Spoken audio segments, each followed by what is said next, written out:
자, 또 이제 오늘 마지막 순서인 것 같습니다. 예. 저녁 때도 하면 좋겠는데 제 마음으로는 여러분도 좀 쉬셔야 되니까. 예. 또 전주 경치 좋은 데도 좋으니까 우리 대전 도시에서 오신 분들 여기 전주 많이 시골 구경하고 가십시오. 대전은 도시고 전주는 시골이고. 저는 대전은 넓기는 넓은데 왜 어디가 어딘지를 모르겠어요. 확 퍼져 있잖아요. 전주는 여기 오다 보면 항상 뭔가 물이 이렇게 흐르는 데를 중심으로 이렇게 전주가 형성이 되어 있는 것 같은데, 전주는 그래서 뭔가 아기자기한데, 대전은 뭐가 유명합니까?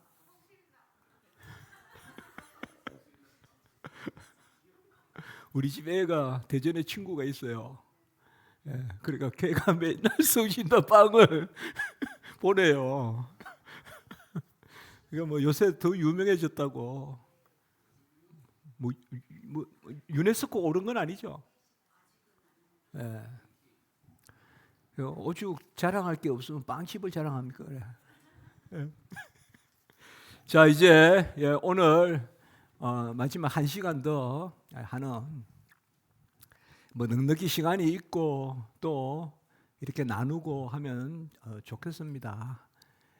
처음에 제가 책을 쓸 때는 훨씬 이거보다 분량이 많은 것으로 책을 생각을 했는데 그래도 어느 정도 좀 읽고 그런 부분들 뭐 막 거창하게 막 이렇게 이론을 전개하고 그런 것보다 바르트가 뭘 생각하고 있고 개혁 신학은 또 이렇게 우리가 믿고 있고 그런 것을 가지고 그냥 편하게 한번 이야기해 보자.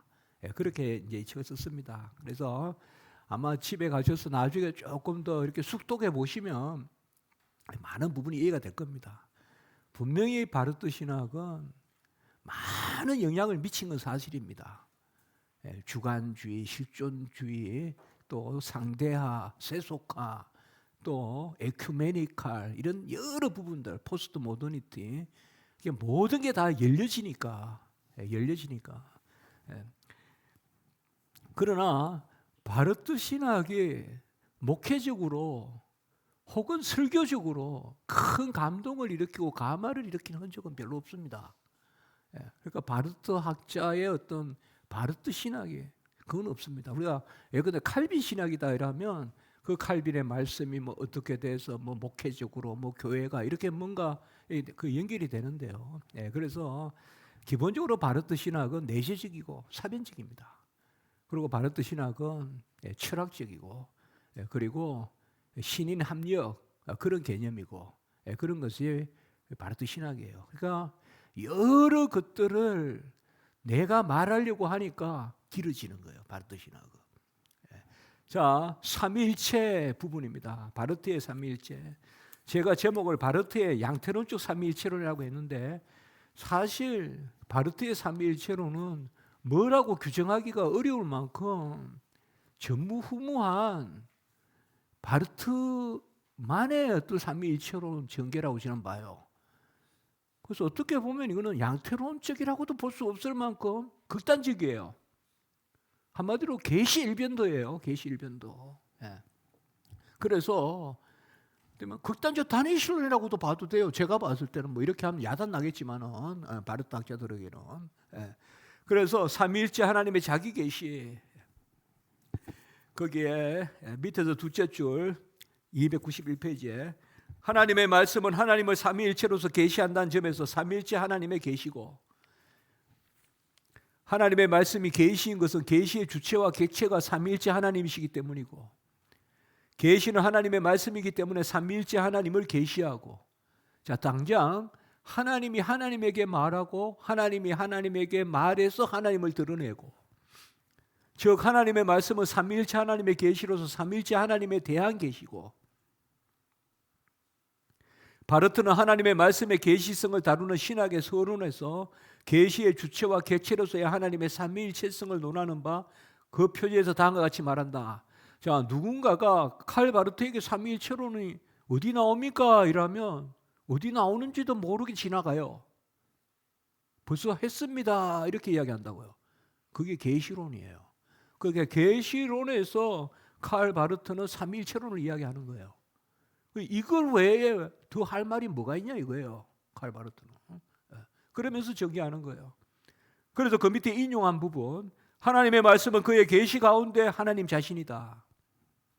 왜냐하면 하나님은 주로서 자신을 계시하시며 이 주라는 개념이 또 역시 하나님의 자유 개념, 아까 또 엔샤이드 하나님의 결정 개념, 이런 개념으로 등장하는 거예요. 주로서 자신을 계시하고 성경에 따르면 이는 하나님 자신이 손산당하지 않는 하나인 가운데 또한 손산당하지 않는 구별 가운데 계시자, 계시됨이라는 계시의 개념을 의미하기 때문이다. 요 계시자, 계시됨 요 세 가지 계시에 있어서의 세 가지 이것을 바르트는 존재 방식이라 그래요. 이것이 삼위일체라고 이제 전개해 가는 거예요, 바르트가. 계시자, 계시됨이 한 문장으로 규정되고 세 줄 밑에 이 셋은 계시의 주체, 행위, 그 다음에 효과다. 수브젝트, 타트, 그리고 비르쿵 바로 계시의 주체, 행위, 효과다. 그 밑에 문단 둘째 줄 계시하심과 계시되심. 그 가운데서의 293페이지 첫째 줄 자기 계시다. 지크 오페바렌 자기 계시다. 그 밑에 문단 셋째 줄 계시자, 계시됨. 계시자, 계시됨. 꼭 요 세 개념을 씁니다. 독일말로 오펜바레러 이라면 계시하는 주체, 오펜바룽이라면 계시행위, 아까 타트. 그 다음에 오펜바르자인이라면 계시됨, to be revealed 혹은 revealedness, 영어로 하면 계시됨. 이것이 삼중적 존재 방식으로 있다.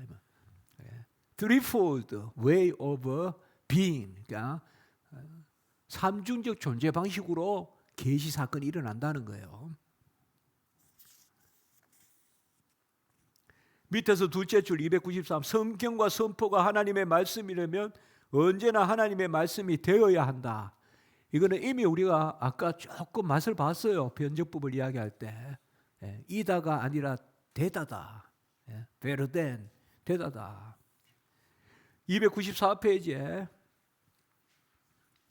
둘째 문단 넷째 줄 만약 성경과 교회의 선포가 하나님의 말씀이 되려면 그것들은 증인이 되는 가운데서 조이건 있어. 증언 가운데서 계시가 되는 사건이 있어야 된다. 엘라이건이 있어. 이제 이 사건 개념 이런 게 이제 중요합니다. 계시 사건. 성경과 교회의 선포는 이 계시 사건을 통하여 하나님의 말씀이 되어야 한다. 성경도 하나님의 말씀이 되어야 할 그 무엇이에요?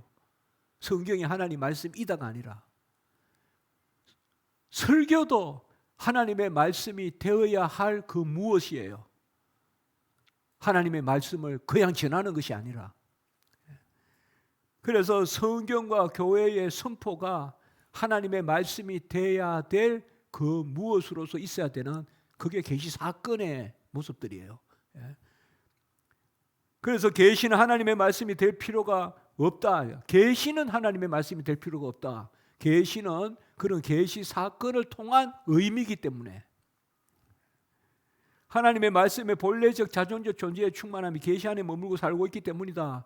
그런데 이 계시는 되어가는 계시다 이 말이에요. 지금 그렇게 정확하게 알아야 되는 말이에요. 그러니까 바르트는 한 줄만 읽으면 큰 코 다쳐요. 다 읽어야 돼요. 다.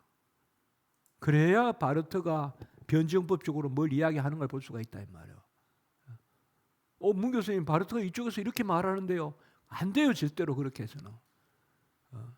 제가 이게 책을 써서 이야기하면 상대편도 책으로 이야기해야 돼요. 최소한. 그렇게 뭔가를 해야지 댓글 달듯이 해서는 안 돼요. 바르트 신앙. 그 밑에 보시면 마지막 바르트는 이에 대한 모든 논의는 하나님이 자신을 주로서 계시하신다. 이제 주 개념이 여기 등장해요. 우리가 말하는 쿠리오스, 주. 주는 계시주예요. 바르트는. 계시의 주라고요. 하나님이 자신을 드러내는 주. 그 주가 자유가 있고 그 주가 주권이 있고 그 주가 자기 결정을 하고 전부 그런 거예요. 그 계시 사건. 계시 사건 개념. 295페이지의 둘째 문단 하나님이 주가 되시면 하나님이 자기 계시 가운데 사람과 함께 계심을 뜻한다. 하나님이 사람에게 사람 가운데 사람을 통하여 사람으로서 말했다는 거죠. 그게 성육신 사건이고 계시 사건이고 그 성육신 사건 계시 사건이 하나님이 계시의 주이심을 드러낸다는 거죠. 그래서 우리가 하나님을 알면 하나님의 주되심을 안다는 거죠. 그래서 하나님은 주라는 거죠. 우리는 왜 주예요? 나를 주고 싶기 때문에 주죠. 값을 치렀기 때문에 값을 주고 사셨기 때문에 주시죠. 그 개념이 없어요. 바르트는 없습니다. 제가 수업하다가 기독론 수업하다가 바르트 신학에 값이라는 개념이 있거든 가져와라. 우리 학생들 찾아보고 있거든 가져와 봐라. 슈라이언마을 신학에 제가 읽기로 슈라이언마을 조지신학 다 읽어봐도 값의 개념은 없어요. 교수님 바르트도 예수님이 우리를 위해 죽었다고 하던데요. 그렇지. 내 친구도 나를 위해 죽었다 하지. 그러나 값을 치른 건 아니지. 내 친구도 나를 위해 죽었다는 건 하지. 그러나 값을 치르는 것은 아니지. 값을 치르려면 신인 양성의 위계적 연합 교리가 정확해야 되고 예수님의 제2의 위격성이 정확해야 되고 그리고 그가 인성을 취하여서 그래서 신인 양성의 위계적 연합 가운데서만 구원의 역사 죽고 부활하심이 있고 그 값으로 날 사셔야 되는데 그 개념이 없어요. 그러니까 여기 이제 주 개념 이런 거요. 그 밑에 문단 볼까요? 계시는 주권의 계시이며 그것과 더불어 하나님의 계시다. 헤르샤프트 이게 이제 주권이라는 거예요. 주권. 헤르가 주고 독일 말로 헤르샤프트 주권. 계시는 주권의 계시이며 그것과 더불어 하나님의 계시다. 그 한 줄 밑에 주권은 자유를 의미한다. 또 한 줄 밑에 계시는 스스로 자신을 채우는 새로움이다. 이미 아까 제가 조금씩 서서히 점층적으로 저도 정리해 가고 있는 거예요 지금. 그래서 여러분들이 이제 집에서 책을 읽으면 결코 어렵지 않아요 이 책에. 제가 쓴 책에. 이런 용어들을 아까 계속 이야기해 온 거예요 지금 제가 이미 앞에서. 이게 제 나름대로 엄청 머리 쓴 거예요 이 책을. 그 많은 분량들 이런 걸 어떻게 이거 제가 해 나갈까 바르트 비판을. 자 그래서 296페이지 봅시다. 둘째 문단 바르트에게 있어서 성경에서 말하는 신격은 존재적이며 지식적인 자유를 의미한다. 존재적이며 지식적인 자율이 하나님이심이에요. 데이티 영어로 라틴어 데이터스 고트하이트 독일 말로 신격. 한 줄 밑에 성경에 따르면 하나님이 우리와 함께 하심은 계시 사건이다. 성경에 의해서 입증되는 계시 자체에 삼위일체 교리의 뿌리가 있다. 나는 감정을 말하지 않겠어요. 윤리를 말하지 않겠어요. 다시 정통 계시관념으로 갈 거예요. 그런데 이게 정통적인 이해입니까 지금? 계시가 모든 것을 다 이야기하는 겁니까? 성경에 의해서 입증되는 계시 자체에 삼위일체 교리의 뿌리가 있다. 부르첼 개념, 뿌리 개념, 이거 다 중요한 개념이에요. 칼바르트에게 있어서.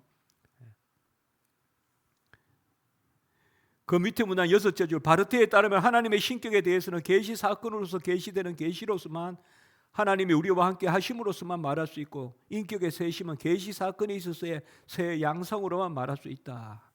이런 의미에서 삼위일체로서 계시되는 계시가 삼위일체의 뿌리다. 첫째 297페이지 둘째 줄에 그리고 세 줄 밑에 삼위일체 교리는 교회의 한 작품이다. 둘째 넷째 줄 밑에 삼위일체 교리의 새로운 타자성이 있음에도 불구하고 그러하다. 이제 새로운 타자성 이것 아까도 다 나왔어요. 안데르샤이트 이런 거 타자성.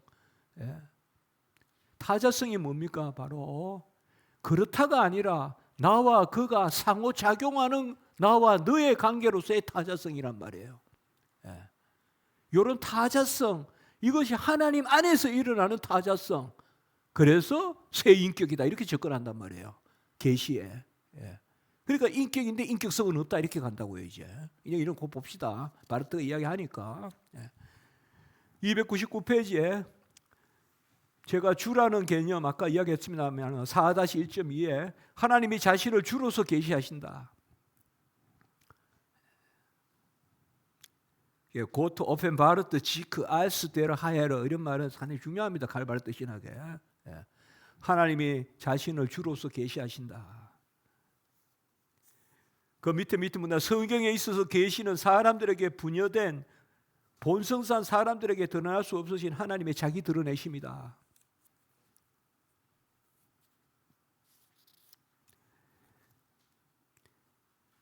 자, 여기도 제가 정리한 것 한번 또 보겠습니다. 300페이지 셋째 줄에 칼 바르트가 어떻게 전개하는가, 그리고 우리가 삼위에 대해서 조금 더 구체적으로 들어가 보겠습니다.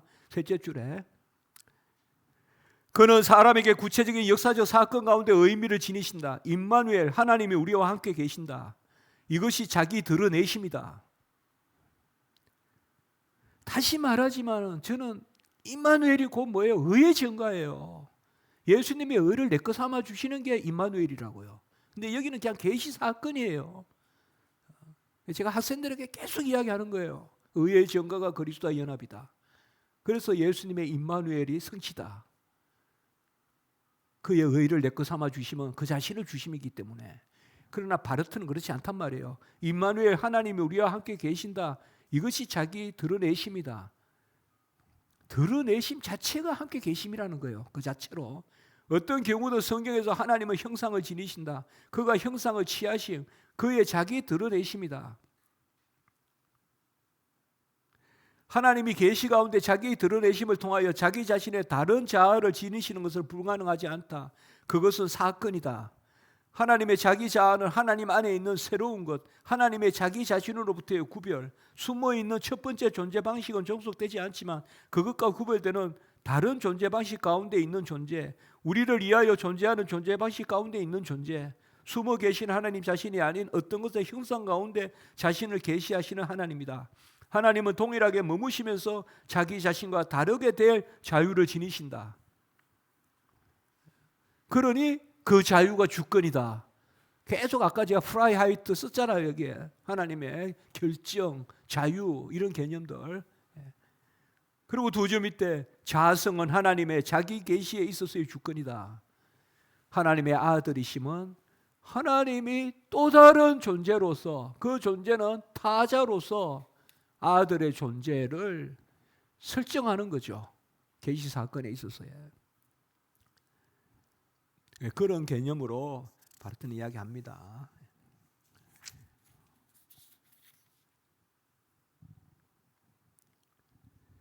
(302페이지의) 셋째 문단 둘째 줄, 하나님의 자기 드러내심, 그 분여가 계시가 역사적 사건임을 드러낸다.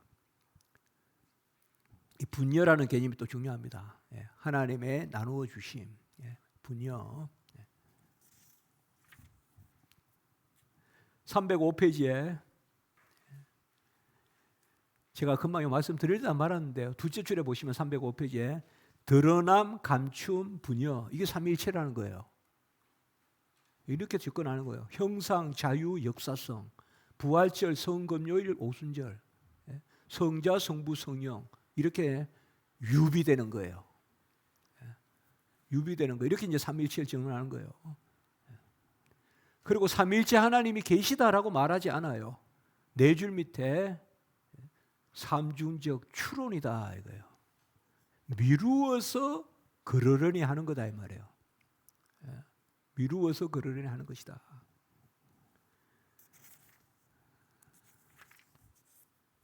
(308페이지에) 하나님이 자신을 주로서 계시하신다.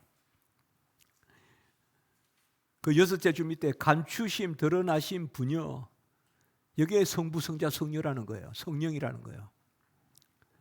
제가 오늘 조금 마지막 받침 발음이 잘 안 되는 좀 이해해 주십시오. 제가 지금 치과에 임플란트 한다고 예 쪽에 그래가지고 자꾸 이게 혀가 부딪혀요. 이게 임플란트 이게 밑에 이렇게 심어놓은 거예요. 그래서 조금 이해해 주십시오. 예. 바람이 끝에 잘 안 나오더라도 감추심 드러나심 부녀다. 그러니까 이게 성부 성자 성령이라는 거예요. 이제 바르트 이렇게 접근하는 겁니다. 예.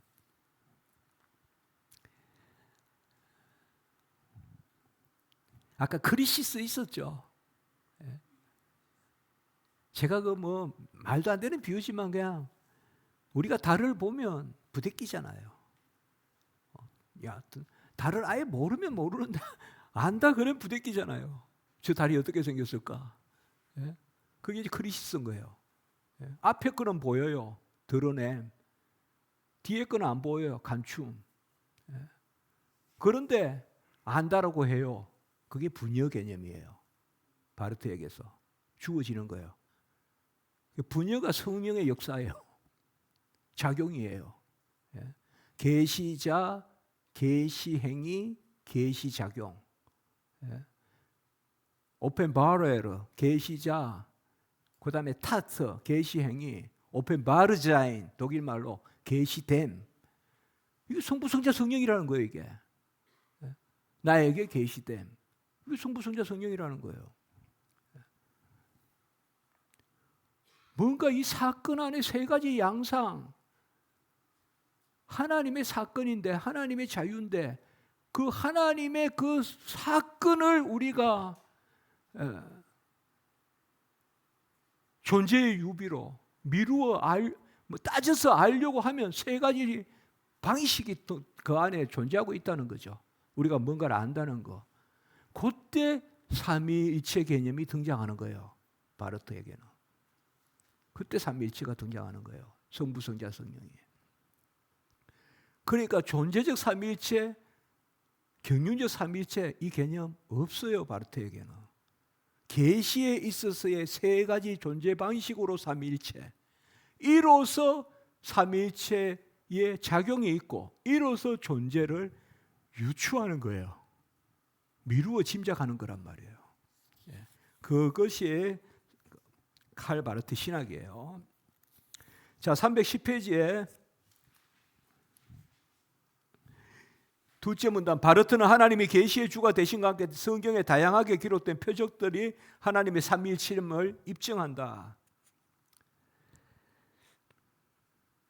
본래 베스티기아라고 말하면 뭐 자취 그런 거예요. 비유물들 이런 거 베스티기아라고 그러거든요. 이것도 신학인데 바르트의 중요한 개념이에요. 그냥 베스티기움. 예. 그 복수형이에요. 베스티기아 라틴어인데. 예. 그러니까 이런 것들을 통하여서 하나님을 알만하게 하는. 그러면서 바르트는 무슨 말을 하는가 하면 초대 교부들도 이러한 베스티기아를 많이 사용하지 않았냐 이거예요. 특별히 어거스틴도. 예? 삼위일체를 비유하면서 그렇게 또 설명하는 거예요. 하여튼 뭐 이렇게 당기고 저렇게 당기고 하는데 어쨌든 한 가지는 삼위일체 뭐냐. 그냥 계시 사건에서 성부, 성자, 성령을 우리가 미루어서 그 세 가지 존재 방식을 말해야 하나님이 자기에게 자신을 드러냈다는 그것을 우리가 말할 수 있다는 거죠. 하나님의 자기 계시를 말하기 위해서는 계시자가 있어야 되고 계시 행위가 있어야 되고 계시 작용이 있어야 된다는 거예요. 뭐 이상도 아니고 이하도 아니에요. 그러니까 여기서 삼위일체가 등장. 그러니까 이거는 무슨 최소한 우리는 성부, 성자, 성령이 주어가 되잖아요. 주어가 되니까 위격, 인격이란 말이에요. 수브젝툼 라틴어로 새 위격, 인격, 위격적 존재는 주어가 된단 말이에요. 수브젝툼, 콘코레툼, 주체, 기체. 이거 뭐야? 대상이 된단 말이에요. 이게 비밀이란 말이에요. 한 분이신데 성부, 성자, 성령이. 그래서 아버지가 아들을 보내시고 아들이 세례받고 올라오시고 성령이 또 임하시고 이게 다 각각 주어가 된단 말이에요. 그런데 칼 바르트에게 있어서 계시자가 주어고 계시 행위가 주어고 계시됨이 주어가 될 수 있습니까? 그러니까 바르트는 뭐예요? 말만 삼위라고 하지만 위격성, 인격성이 없는 거죠. 성부, 성자, 성령에. 이것만 말해도 당장 비판이 되는 거죠. 그러니까 칼 바르트에 있었어요. 삼위일체로. 여기 보세요. 312페이지에 그 첫째 줄에 간춤, 드러냄, 부녀 이런 거 다 칼 바르트 쓰는 영어에 뭐 너무 예민하게 안 보셔도 돼요. 간춤이 성부라는 거예요. 드러냄이 성자라는 거예요. 부녀가 성령이라는 거예요. 그리고 왜 부녀란 말 썼을까요? 같이 하나가 되니까 부녀라고 하는 거예요. 나누는 거죠, 서로.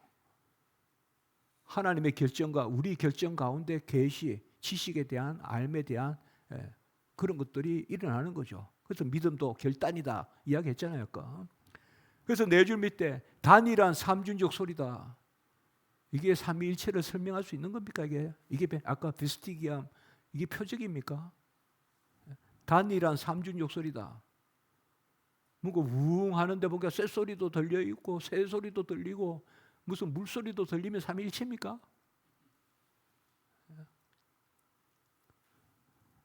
일단 소리라고 하는 것은 계시라는 뜻일 거고 삼중적 소리가 여기에서 금방 생각해 보면 된다니까요. 과연 성부, 성자, 성령의 인격성을 말해요. 아니 여기에 화이트보드에 다리가 두 개 있다. 이거 이일체라고 안 하잖아요. 왜? 각각의 다리는 주어가 될 수 없으니까 그런 거죠. 그런데 우리 삼위일체는 뭐예요? 성부, 성자, 성령이 각각 위격, 인격, 위격적 존재란 말이에요. 그런데 한 존재란 말이에요. 그게 삼위일체잖아요.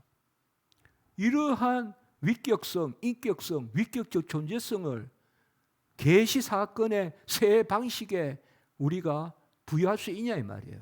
그렇다고 말할 수 있냐 이 말이에요. 아니죠, 당연히.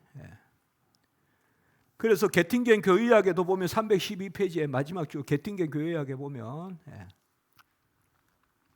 313페이지 보세요. 첫째 문단 마지막. 하나님이 계시다라는 사실이 아니라 하나님이 말씀하셨다는 사실로부터 삼위체에 들어가야 된다.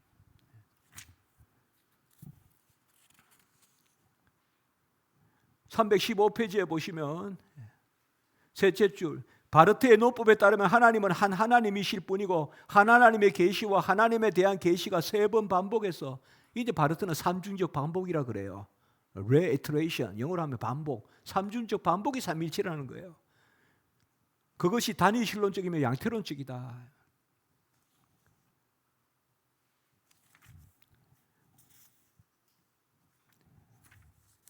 318페이지예요. 둘째 문단. 성경에 따라 자신을 계시하시는 하나님은 상호관계 간에 존재하는 세 구별된 존재 방식 가운데 성부, 성자, 성령 가운데 하나이시다. 세 구별된 존재 방식, 그 자인스 바이즈 하는 요 복수형인데 자인스 바이즈 이게 이제 칼 바르트가 말하는 삼위일체를 말하는 그 방식이에요. 존재 방식. 우리가 위격이라고 말하는 것을 바르트는 존재 방식. 인격, 위격 이런 말 좀 쓰지 말자 그래요. 바르트는 오히려 존재 방식이라고 하죠. 맞죠? 바르트 생각하면 바르트는 성부, 성자, 성령의 어떤 그런 주체성이 없기 때문에 삼위일체에 대한 그러한 정통적 이해가 아니니까 그런 말 쓰기가 싫은 거죠. 그냥 존재 방식 정도로 하면 좋은 거죠, 그냥. 근데 그게 무슨 삼위일체냐 이 말이에요.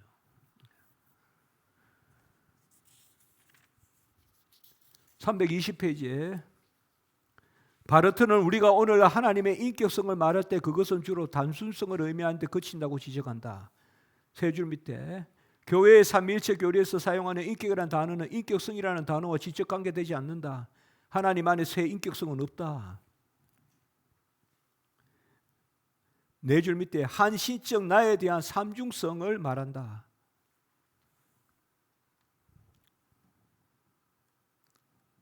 그리고 321페이지에 셋째 문단에 존재의 유비를 가미한 변적법적 발상이다.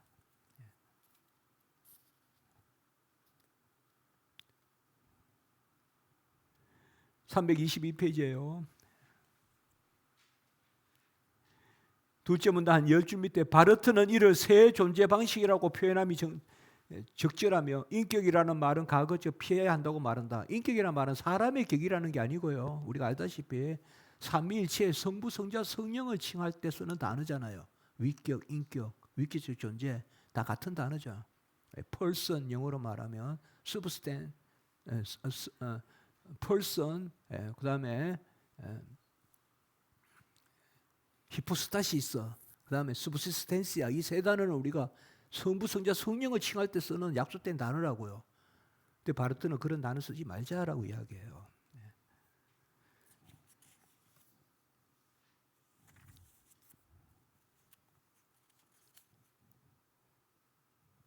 325페이지에 첫째 줄, 바르트는 계시 개념에 따른 하나님의 세심, 계시자, 계시, 계시됨, 거룩, 자비, 사랑, 성금요일, 이건 예수님 이제 죽으신 게 성금요일이죠.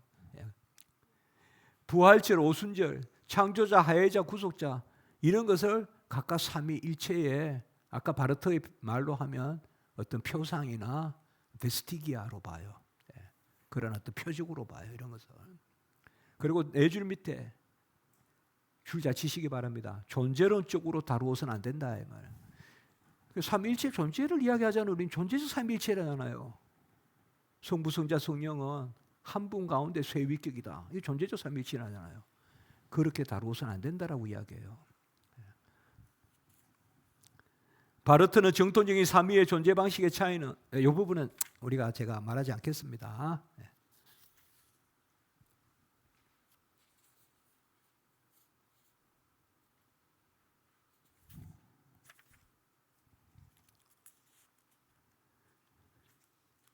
327페이지에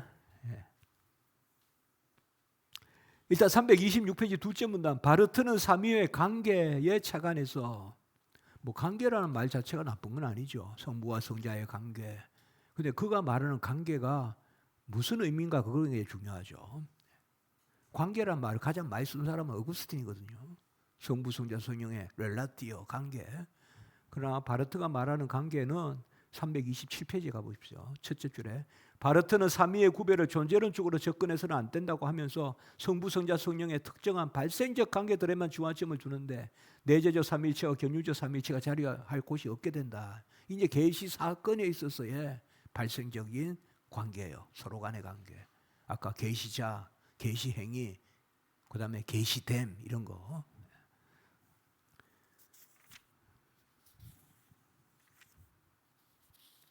330페이지에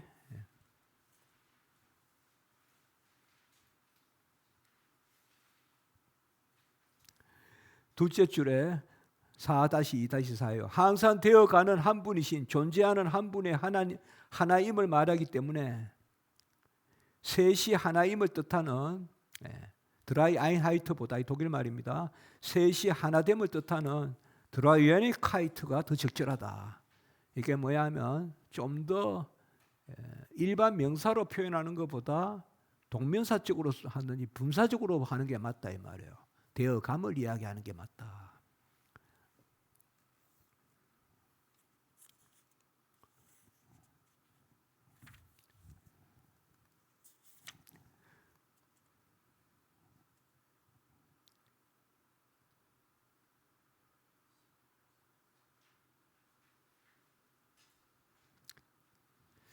(333페이지에) 밑에서 둘째 줄에 변적법적 막상대 거기 주시고요.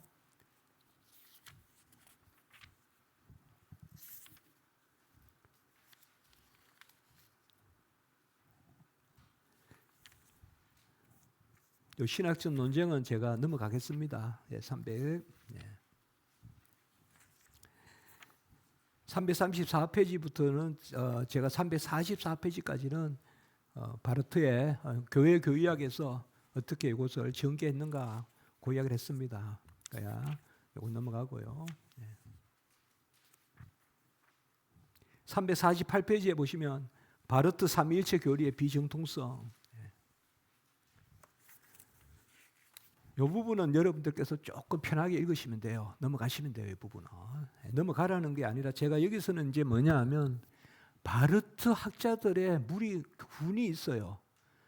그들이 삼위일체로는 어떻게 보는가 하는 것을 쭉 다루었어요. 여기에. 이거는 제가 한번 서치해 봐야 되겠다 해서 이 부분은 제가 좀 이야기해야 되겠다.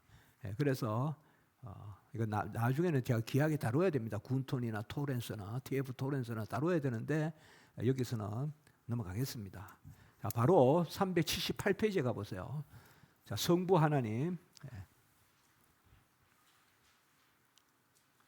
바르트에게 있어서 성부, 성자, 성령은 한 분 하나님이 계시 사건 가운데 삼중적으로 반복되는 존재 방식을 칭할 뿐이므로 각각의 고유한 인격 성이 인정되지 않는다. 페르소날리타스, 퍼소날리티가 인정되지 않는다. 세 줄 밑에 바르트에게 있어서 내재적 삼위일체는 하나님의 경륜에 있어서의 자유로부터 경륜적 삼위일체로부터 도출된다. 그러므로 내재적 삼위일체를 아버지가 아들을 낳으셨고 아버지와 아들로부터 성령이 나오신다는 나오심의 관계에서 찾지 않고 계시 사건에 있어서의 세 존재 방식의 관계에서 찾는다. 아까 말하는 관계가 뭐냐? 바르트에게는 계시 사건에 있어서 세 존재 방식의 관계다 이 말이에요. 여기에서 찾는다. 이건 벌써 계시 사건이잖아요. 그러니까 경륜이라 이 말이에요. 존재를 전제해야 경륜이 있을 거 아니에요. 우리는 그래서 존재적 경륜적 삼위일체잖아요. 우리 정통 삼위일체론이. 근데 바르트는 계시 사건으로부터 출발한다. 그래서 제가 아까 말씀드린 계시로부터 사건으로, 사건으로부터 사건이 바로 경륜이잖아요. 존재로. 이때 칼 바르트가 쓰는 용어 사건으로부터 존재를 유추한다 이 말이에요. 삼위일체를 선포하다거나 고백하는 게 아니라 유추한다 이렇게 쓴단 말이에요.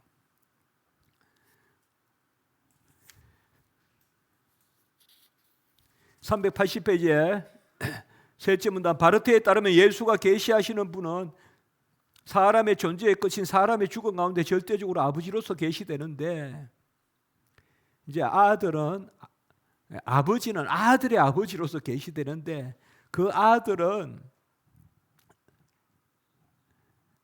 밑에서 둘째 줄 380페이지에 이같이 예수의 죽음과 부활은 아버지이신 그 하나님의 사람의 현 존재에 미친다. 이 부분은 내일 성육신 이야기할 때 제가 말씀을 드릴게요. 가장 길게 할 겁니다. 내일 기독론 성육신 이야기할 때 이제 그때 다 이게 모여들고 다 풀리거든요. 거기서 이제 그때 이야기할게요. 내일 오전부터. 여기는 그냥 넘어갈게요. 지금 이런 계시 사건이 어디에서 일어나느냐 이 말이에요. 지금 다자인 현 존재 바로 이 땅에 오신 예수 그리스도 그 안에서 일어난다는 거 이게. 그러니까 이런 개념이에요. 이런 개념. 이 현 존재라는 개념은 예수님도 뭐예요? 여러 존재 가운데 한 존재예요. 바로 그 존재지만은 한 존재라고요. 그러니까 우리도 그러한 다자인 현 존재성을 가지기 때문에 현 존재로서 그러한 계시 사건에 참여하게 된다. 그게 구원이다. 그게 그리스도와 연합이다. 하나됨이다. 전부 이렇게 풀어간다고요. 그리고 여기에서 아버지성이 드러난다는 거예요. 여기에서. 그러니까 아버지는 아들의 아버지인데 그 아들은 누구냐? 하나님을 인식하는 아들. 계시 사건에 있어서의 아버지와 아들. 아버지와 아들이시다는 것이 예수님이 아버지와 아들이심이 뭘 뜻하냐 이 말이고 그게 계시 사건이에요. 칼 바르트에게는 성육신이 계시 사건이다 이렇게 되거든요. 성육신이 계시 사건이다. 그래서 성육신이 계시 사건인데 성육신은 뭐예요? 바로 하나님의 아들이 사람의 아들이 됨. 바르트로 말하면 곧 사람의 아들이 하나님의 아들이 됨. 또 이렇게 말한단 말이에요. 이걸 이렇게 말할 수 없다고요. 변제법적으로. 하나님의 아들이 사람의 아들이 된 거지. 사람의 아들이 하나님의 아들이 된 건 아니잖아요. 그러니까 이런 것들은 이제 내일 기독론에서 보자고요.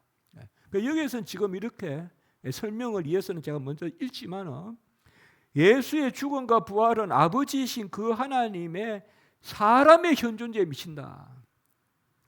아버지이신 그 하나님의 사람의 현 존재. 그리고 381페이지 우리 현 존재의 실제적 주.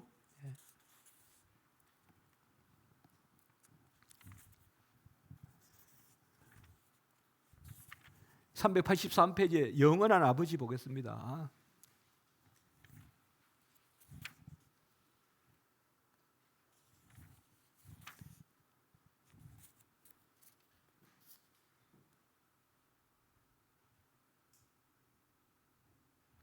(384페이지에) 보시면 다섯째 줄 밑에 우리를 지으신 분으로서 우리의 아버지시다. 우리는 하나님의 부성을 예수가 완성하신 하나님의 뜻에 의해서 배울 수밖에 없다. 이렇게 뭐가 먼저냐라는 것은 항상 변제법에서는 말할 수가 없는 거예요. 분명히 이건 아시면 돼요. 여러분들이 아버지를 주어로 내세우면 변제법에서는 항상 아들 이야기하는 거예요. 아들 이야기하면 아버지가 있을 거 아니에요. 그렇잖아요. 예. 자, 어느 아버지가 있어요. 저 사람 누군지. 아, 그 아들이 누구야. 이러면서 그 사람을 설명할 거 아니에요. 아버지는 아버지다. 이거 딱 이야기하는 건 성경이에요. 그러나 변제법은 아버지 이야기하면 아들 이야기하고 아들 이야기하면 아버지 이야기하고. 예? 저 사람이 누구지? 아들이 있어. 저게 누군데 저렇게 똑똑하냐? 제가 저렇게 왜 장난꾸러기냐 말하려다가 왜 저렇게 똑똑하냐? 아, 어느 집 아들이야. 이건 벌써 성경적 표현은 아니에요. 이건 관계적 표현이라고. 간접적 서술이라고. 예? 이런 것이 벌써 드러낸과 감추심 이런 거로 변증법적 세계로 또 들어간다고 이게요. 그러니까 여러분들 칼 바르트는 높아지신 하나님을 이야기하면 종에 대해서 이야기하고 낮아지신 하나님에 대해서 이야기하면 주에 대해서 이야기해요. 우리 설교할 때 이렇게 하면 서론하다가 끝나요. 네. 칼 바르트 계속 그렇게 한다니까요. 그러니까 여기도 마찬가지예요 지금. 그러니까 사실상 아들을 말해야 아버지를 말할 수 있어요. 근데 우리는 성경은 뭐예요? 아버지가 아들을 보내셨고 끝이잖아요. 요한복음에 아들은 아버지의 보내신 자니이다. 뭐 이거 되잖아요 그대로. 그러니까 여기서는 그런 표현이에요. 그래서 385페이지의 두째 문단 보시죠. 자, 여기에 제가 한 말씀 더 첨언할게요. 모든 것을 다 지식의 개념에서 본다니까요. 지금 우리가 듣는 레데 말의 개념에서 접근한다는 거예요. 모든 것을. 내가 하나님의 간에서 들어요. 그런데 그 들음은 하나님의 말씀의 진리가 나한테 수납되는 게 아니라 듣는 거예요. 들리는 거예요. 어떻게 어느 장소에서 들리는 거예요. 그렇게. 어떻게 어느 장소에서 그렇게 들리는 그것은 전부 다 아직까지 갈로 안에 들어있어요. 결정된 게 하나도 없어요. 그 결정하는 것이 하나님의 결정이자 나의 결정이에요. 이것을 이야기하는 게 신인 하빌이에요. 그게 아까 결정이라는 거 중요하다 그랬죠. 그런데 다 둘 다 자유가 있어요. 하나님도 자유가 있고 나도 자유가 있어요. 선택 교리도 그렇게 접근해요. 바르트는. 선택에도 하나님의 자유와 나의 자유가 함께 있는 거예요. 다 그렇게 접근해요. 칼 바르트는. 그러니까 그런 가운데서 바로 하나님의 아버지이심 이런 것도 우리가 하나님의 아버지임을 어떻게 아느냐? 아들을 통하여 알아. 누가 어떻게 아들의 어떠함을 아느냐? 그는 아버지를 통하여 알아. 계속 그런 논법으로 이야기해요. 그러니까 그렇게 알고 봐야 돼요. 바르트는. 그렇게 알고 봐야 돼요. 여기도 지금 그런 이야기가 나와요. 그 밑에 보시다 셋째 문단에 하나님의 영원한 부성은 자기와 각각 다른 존재 방식의 저자로서의 하나님의 존재 방식이다. 이게 아까 타자성을 이야기하는 겁니다. 타자성. 그리고 하나님은 그러한 가능성이 있다 이 말이에요. 385의 밑에서 셋째 줄 사건인 내신적 가능성에 따른다. 이 가능성이 하나님 안에서는 일어난다는 거예요. 이러한 가능성이. 그래서 삼위일체 하나님이라는 거예요. 그 메골리카이트 독일 말로 메골리카이트 가능성.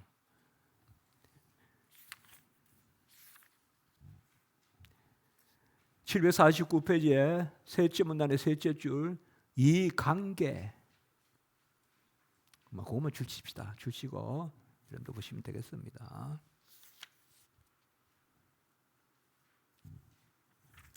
성자 하나님의 로고스 389페이지에 이 부분도 학자들의 이야기는 조금 두고요. 바로 392페이지에 가보겠습니다. 주 예수 창조자 로고스.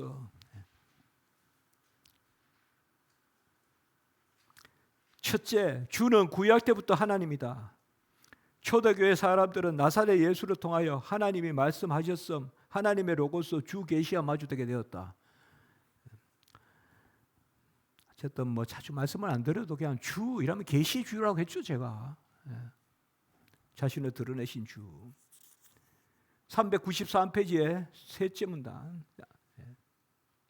그는 아들의 인격에 대한 자신의 관계에 따라 아버지시다. 틀린 말은 아닐 수 있어요. 아들됨에 대한 아버지이심.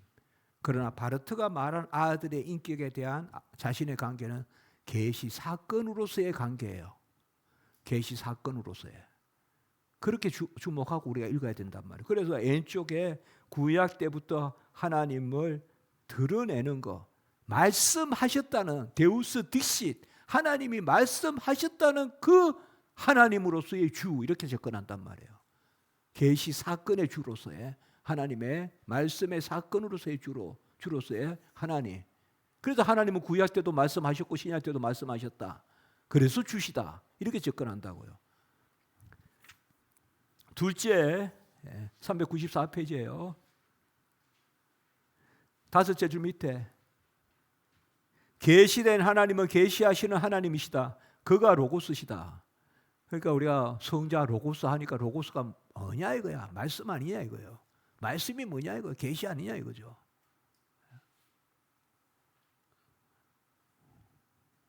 하나님의 현존이시다. 모든 존재는 계시의 관점에서 보아야 하며 삼위일체의 유일한 표적으로서 해석돼야 된다.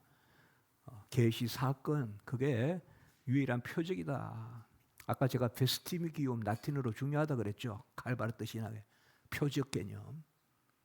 뭐뭐뭐뭐가 드러나서 그것을 가지고 우리가 뭐뭐뭐뭐를 유추하거나 할 수가 있느냐. 그걸 표적이라 하거든요. 칼바르트에. 여러분 어떤 논문 같은 데 보면 칼바르트의 베스티기아 사상 이런 거 논문 읽을 수 있어요.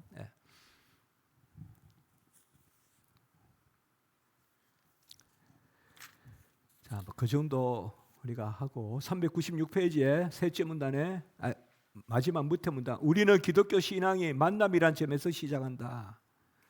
기독교 신앙은 기독교 신앙의 지식은 신적 로고스인 신적 이성이 인간의 이해의 영역에 자기의 법을 세우고 그 법에 사람의 창조된 이성을 맞추도록 하나님의 법에 대한 사람의 창조된 이성의 법. 어쨌든 이런 만남, 이런 가운데 교제. 칼바르트에게서 화해이라면 일단 교제라고 생각하시면 돼요. 교제. 교제 개념이에요. 만남 개념. 그건 이미 구원이 아니라 창조 개념이에요. 칼바르트에게서. 우리는 화목이라면 구원이잖아요. 근데 바르트는 벌써 창조 개념이거든요. 그러니까 여기도 보시면 신적 로고스인 신적 이성이 인간의 이해의 영역에 자기의 법을 세우고 그 법에 사람의 창조된 이성을 맞춘다. 이런 게 만남이다. 이런 게 교제다. 그렇게 창조가 은혜 언약이다. 이렇게 나가는 거예요. 이건 이제 9장에서 이야기할 거예요. 우리가 9장에서 창조가 은혜 언약이다. 이 책의 마지막 결론 앞에 창조와 구원의 관계 칼바르트에.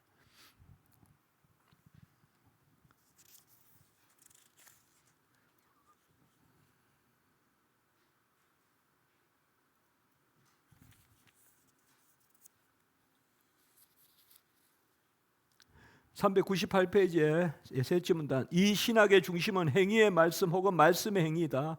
로고스의 말씀은 또한 실제로 행위이시다. 말씀은 또한 행위이시다. 400페이지에 보시면 화해자 하나님, 주 예수 로고스 구원자 이렇게 제목을 잡았습니다. 401페이지 첫째 줄 예수 그리스도가 계시의 중보자다. 그 밑에 문단 주 예수는 예수 그리스도의 신격이다 이렇게 인용했잖아요. 여기에 주라는 말에 동그라미 치셔야 돼요, 여러분들. 바르트가 말하는 주는 어떤 주냐의 말이에요. 이미 그 위에 계시의 중보자란 말이에요. 그러면 바르트는 십자가 죽음이나 부활은 어떻게 다루었습니까? 우리가 어느 정도 질문 던져지죠 벌써. 그럼 정말 바르트는 무슨 신학을 한 겁니까? 십자가도 없네요. 근데 나와 이제 많이 나온다고요. 예. 그걸 전부 계시 사건적 관념에서 봐야 된다고요. 이제 그렇게 보는 것이 이제 내일 우리가 보는 거예요. 그게 우리가 내일 보는 가장 또 바르트 신학에서 바르트 이라면 탁 튀어나오는 그 개념들을 우리가 내일 이야기할 거라고요. 오늘은 어떻게 보면 전체적으로 지금 뭔가 우리가 조금 제가 이야기했죠. 어려운 건 아니에요. 그냥 좀 낯선 거예요. 이런 게 우리에게는. 그렇지 않습니까? 여러분들 제가 이 바르트 이야기할 때 인상을 찌그리다가 우리 거 이야기하면 인상이 확 피잖아요. 우리 거 이야기하면 뭐 생명에도 오니까 이 바르트 이야기는 이게 인상이 찌그리잖아요. 이게 어려운 게 아니에요. 낯선 거예요. 우리에게 낯선 건데 틀린 거죠. 틀리니까 낯설겠죠. 뭐 맞는다면 낯설겠어요. 동일한 주제를 가지고 말하는데 낯설다는 것은 틀리다는 거겠죠. 틀린 걸 설명하니까 얼마나 힘듭니까 제가 지금. 맞는 거 설명하기도 힘든데 틀린 거 설명하니까 얼마나 힘들겠어요 지금. 오늘 밤에 잠 제대로 잘지 모르겠다 이거죠.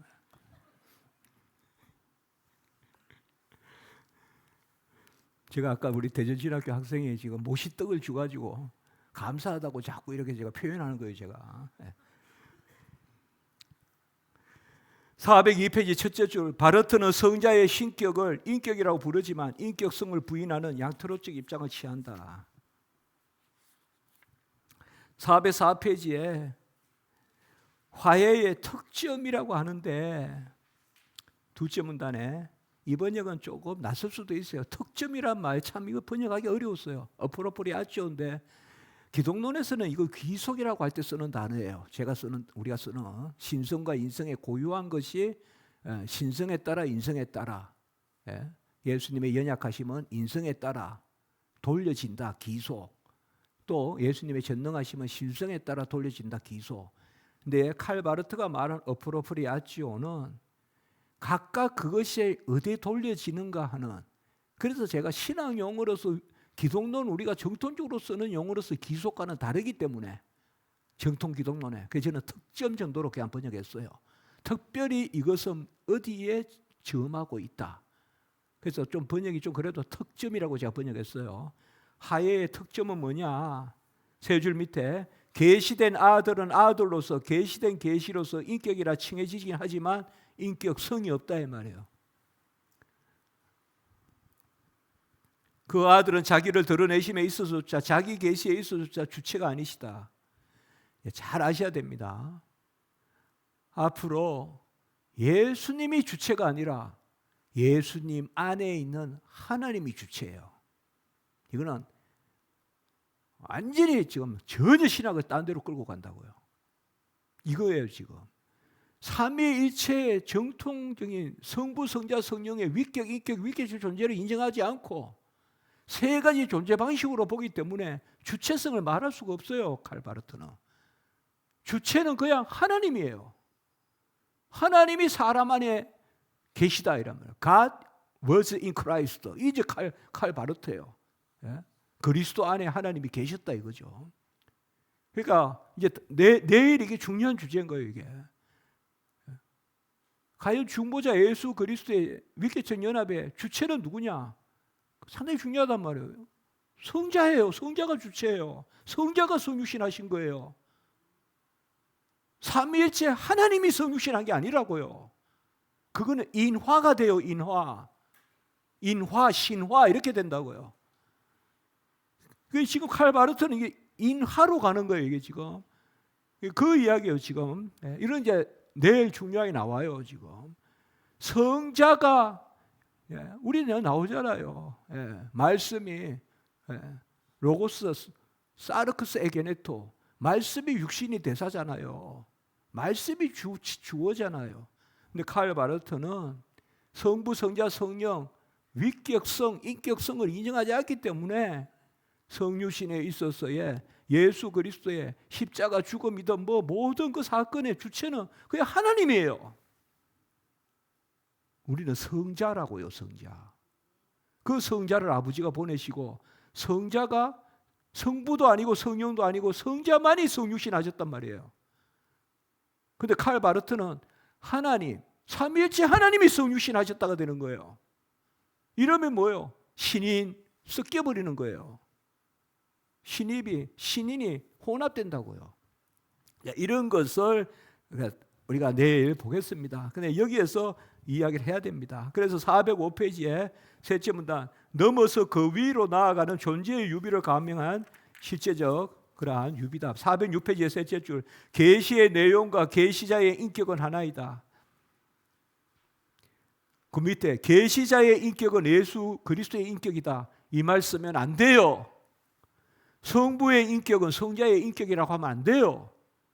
성부, 성자, 성령은 구별된 인격이에요. 그래서 삼위이에요. 여러분, 아버지의 위격은 아들의 위격이다 됩니까? 큰일 날 이야기죠. 단일신론이죠. 이 표현을 하면 안 되는 거예요. 계시자의 인격은 성부의 인격은 성부의 인격이죠. 성자의 인격은 성자의 인격이고, 그런데 본질은 하나다 이렇게 이야기하죠. 본질이 하나인 거죠. 인격은 셋인 거죠.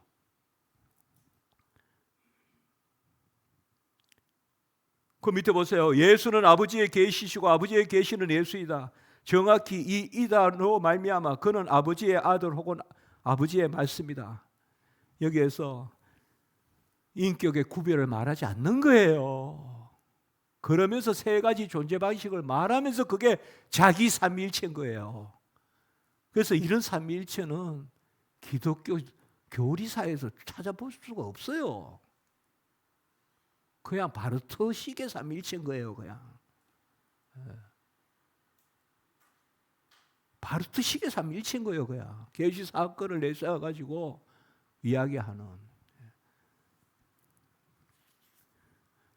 십자가도 마찬가지예요. 아까도 말했지만 407페이지에 셋째 줄에 셋째 문단에 십자가의 부활을 통하여 화해자로서 작용하시는 분 가운데 창조자를 인식할 수 있고, 오직 우리의 적에도 불구하고 존재에 주로 남으시는 가운데 화해자를 인식할 수 있다. 그 밑에 줄 우리의 현 존재의 주다, 이런 개념들 다 그 개념입니다. 410페이지에 셋째 문단 넷째 줄, 변접부적 해성에 따른 순환 노법이다.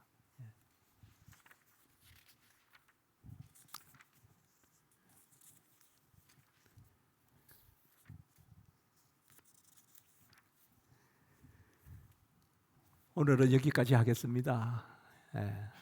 여러분들이 더 하고 싶어 하는 것 같은데 여기까지만 하고, 내일 아침에 성령 하나님 조금 뒷부분 보고, 내일 이제 우리가 칼 바르트 제5장 기독론, 이제 여기서 내일 또 종일 또 같이 또 아주 은혜롭게 나누겠습니다. 오늘 잘 지내시고 내일 또 뵙겠습니다. 오늘 강의 들으시느라고 너무 수고하셨습니다. 오늘 오신 분들 저기 뒤에 연락처랑 좀 전화번호를 남겨주시면 저희가 앞으로 이런 행사나 세미나 있을 때 연락을 드리고요.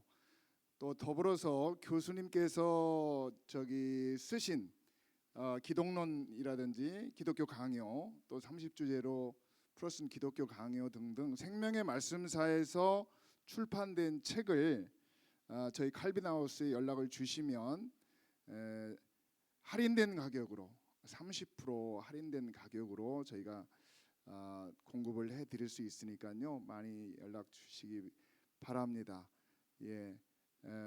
오늘 너무 귀한 강의 수고해 주신 교수님께 다시 한번 박수로 감사하겠습니다. 안녕히 돌아가시고요. 내일 10시에 이 자리에서 다시 뵙겠습니다. 감사합니다.